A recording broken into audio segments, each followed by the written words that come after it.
ఈ సచిదానంద సమర్థ సద్గురు సాయి మహారాజ్కి జై. సాయి బిడ్డలందరికీ కూడా సాయినాథుని ఆశీర్వాదాలతో మనం గురుచరిత్ర పారాయణం ఇంకా 50 అధ్యాయంలోనే ఉన్నామండి.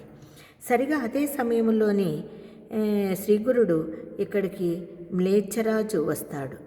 అందువలన ఇచ్చటి ఆచారవంతులైన హిందువులకు బాధ కలగవచ్చు. మా మహాత్యము లోకమంతటా వెల్లడి అయింది. వెల్లడి అయింది కనుక మేము ఇంకా ఎక్కువ కాలం ఇక్కడ ఉండడం కూడదు. మేమిక్కడే ఉంటే ఇంకెందరో నేర్చులు కూడా వస్తారు. భక్తి సదాచారము లేనివారు కూడా పేరాసతో ఇక్కడకు వస్తారు. కనుక ఇంకా మేము అంతర్ధానం అవ్వడం మంచిది. బహుధాన్య నామ సంవత్సరములో బృహస్పతి సింహరాశిలో ప్రవేశించినప్పుడు గౌతమి నదికి పుష్కరము వస్తుంది. అప్పుడు ఆ నదిలో స్నానము చేయడానికని చెప్పి ఈ చోట విడిచిపోతాము అని నిశ్చయించుకున్నారు. ఒక రోజున ఆయన అచ్చటి భక్తులతో ఇక్కడికి ఒక మ్లేచ్ఛరాజు రానున్నాడు కనుక మీరంతా మీ ఇండ్లకు వెళ్ళిపోండి, మేము గౌతమి యాత్రకు బయలుదేరతాము అని చెప్పారు. భక్తులు, మహాత్మా, మీరు సాక్షాత్తు దత్తాత్రేయులే. మీరు మా అండనుండగా ఇక్కడకు ఎవరు వచ్చినా మాకు ధర్మహాని కలగజాలదు. కనుక మేము మీ సన్నిధి విడిచి ఎక్కడకు పోనవసరము లేదు అని చెప్పి ఒక్కరు కూడా కదలలేదు. కొద్ది సమయం అయ్యేసరికి ఆ యవనరాజు గంధర్వపురము చేరి అచ్చటి వారిని, ఇక్కడి సన్యాసి ఎక్కడున్నారు, దయచేసి ఆయనను చూపండి అని ప్రార్థించాడు. అతనిని చూచి యవనరాజు అక్కడకు రాగలడని స్వామి చెప్పిన మాటలు స్మరించి భక్తులు కీడు శంకించి అతనికేమీ చెప్పడం లేదు. వారి సంశయాన్ని గుర్తించిన రాజు, అయ్యలారా, నేను కూడా అర్థార్థినై స్వామి దర్శనానికి వచ్చిన ఆర్తుడని సంశయించక వారెక్కడున్నారో చెప్పండి అని వేడుకున్నాడు. అతడు పదే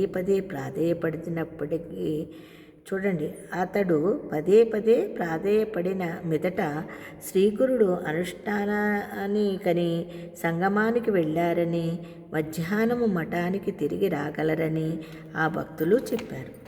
రాజు వెంటనే పల్లకి దిగి తన పరివారం అంతటినీ అక్కడ విడిచి తానొక్కడే త్వరగా సంగమానికి వెళ్ళి స్వామిని దర్శించి చేతులు కట్టుకుని దూరంగా నిలబడ్డాడు. శ్రీగురుడు, ఓరి సేవకుడా, ఇన్నాళ్లకు కనిపించావేమి అన్నారు. ఆ మాట వినగానే స్వామి అతనిని చూడగానే రాజుకు పూర్వజన్మ స్మృతి కలిగి ఆనంద బాష్పాలు కారుస్తూ నమస్కరించాడు. అతని శరీరమంతా రోమాంచితమైంది. అతడు ఏమేమి మాట్లాడబోయాడో గాని సంతోషముతో అతనికి మాట పెగలలేదు. కొంతసేపటికి అతడు తెప్పరిల్లి, ప్రభువు, మీరు మా శ్రీపాదస్వామియే, నేనే మీ సేవకుడనైన చాకలినే. స్వామి, ఈ దీనుణ్ణి ఇంత ఉపేక్షించారేమి? మీ పాదసేవ విడిచి ఇంతకాలం నేనే దూరంగా పడి ఉండేలా చేశారే. రాజవైభవాల భ్రమలో చిక్కి మిమ్మల్ని మరచి ఎంతకాలం గడిపాను. ఇన్నాళ్ళు మీ దర్శనమే లభించలేదు. చివరకు మీ ఎదుటకు వచ్చాక కూడా ఇది వరకు అంతగా సేవించుకున్న మీ పాదాలను గుర్తించలేకున్నాను. అజ్ఞానమని మహాసముద్రములో నన్నిలా పడి ఉండనివ్వడం మీకు న్యాయమా? జరిగింది చాలు. ఇక నుండైనా మీ పాదాలు విడవను, నన్ను ఉద్ధరించండి అని చెప్పి ఆయనకు నమస్కరించుకున్నాడు. శ్రీగురుడు అఖిలాభిష్ట సిద్ధిరస్తు అని ఆశీర్వదించారట. వెంటనే ఆ రాజు తనను బాధిస్తున్న వ్రణము తగ్గించమని వేడుకున్నాడు.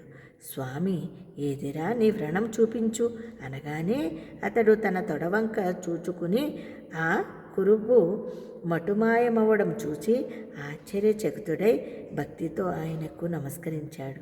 ఆ స్వామి గంభీర వదనులై, ఏమిరా, నీవు కోరుకున్న రాజ్యభోగాలు తనివితీరా అనుభవించావా, లేక ఇంకేమైనా కోరికలు మిగిలి ఉన్నాయా? బాగా ఆలోచించుకుని చెప్పు అన్నారు. అప్పుడు ఆ రాజు, మీ దయవలన సకల ఐశ్వర్యాలతో చాలా కాలము రాజ్యమేలాను. నాకు కొడుకులు మనుమలు కూడా కలిగారు. నా మనస్సు పూర్తిగా తృప్తిపడింది. కానీ భక్తవత్సల, మీరు ప్రసాదించిన సంపదలు మీరు స్వయంగా చూడాలన్న కోరిక ఒక్కటే మిగిలింది. ఆ ఒక్కటి తీరగానే నేను సర్వము విడిచి మీ పాదసేవ చేస్తూ ఇక్కడనే ఉంటాను అని వేడుకున్నాడు. స్వామి, ఓరి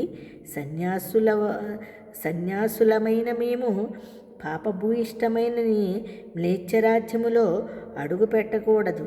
మీ మతస్థులు గోవులను చంపుతారు కనుక మాకది తగదు అన్నారు. స్వామి, నేను మీ సేవకుడను, మీ రచకుడను గానా? ఈ రాజ్యమంతా మీరు ప్రసాదించినదే కాదా? కర్మవశాన ఈ జాతిలో జన్మించానే గాని నేను మీ సేవకుడినే కదా. మీరు ప్రసాదించిన రాజ్యాన్ని, కొడుకులను మనుమలను మీకు చూపాలని నా కోరిక. మీరు దూరంగా ఉంటే మీ కృపాదృష్టి వారి మీద, మా ప్రజల మీద ప్రసరింపచేయండి. మా రాజ్యంలోని మీ రాకకు అవరోధమైన గోవధ నిషేధిస్తాను అని చెప్పి శ్రీగురుణ్ణి కాళ్ళవేళ్లా పడి బ్రతిమాలుకున్నాడు రాజు. అప్పుడు స్వామి, ఆహా, మా మహత్యము వెల్లడవడం వలన నీచులు కూడా ఇంకెందరెందరో ఇక్కడకు వస్తారు కనుక ఈ స్థానము విడిచి వెళ్ళిపోవడమే కర్తవ్యము. బృహస్పతి సింహరాశిలో ప్రవేశించగానే గోదావరి నది వద్దకు చేరి ఎవరికీ కనిపించకుండా పోవడం మంచిది అని తలచి మొదట రాజు ప్రార్థనను మన్నించారు. జై గురుదత్త, శ్రీ గురుదత్త.